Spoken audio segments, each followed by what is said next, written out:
નમસ્કાર દર્શક મિત્રો, ધ સિક્રેટમાં આપનું સ્વાગત છે। સમાચારની શરૂઆત કરતા પહેલા એક નજર કરી દઈએ આજના મુખ્ય સમાચારો ઉપર।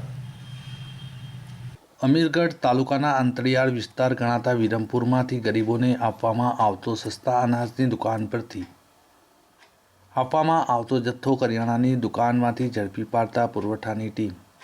કરિયાણાની દુકાન ધરાવતા પ્રવીણભાઈ રામદીનભાઈ અગ્રવાલ પોતાની દુકાનમાં તાળો મારી ગરીબોને અપાતું જથ્થો સંગ્રહ કર્યું હતું, જ્યાં પુરવઠા અધિકારીની ટીમ તપાસ કરતા ચોખા, ઘઉં અને ખાંડના 71 જેટલા કટ્ટાઓ મળી આવતા પુરવઠાની ટીમે કાર્યવાહી હાથ ધરી હતી।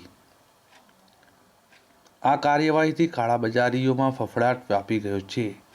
પુરવઠા વિભાગે રેશનિંગનો આટલો મોટો જથ્થો ક્યાંથી આવ્યો અને ગરીબોના મુખમાંથી સરકારે આપેલ કોળીઓ કોણ છીનવી રહ્યું છે તે પૂર્ણ તપાસ કરી ગુનેગારોને દંડનીય કાર્યવાહી કરવાની માંગ ઉઠેલ છે।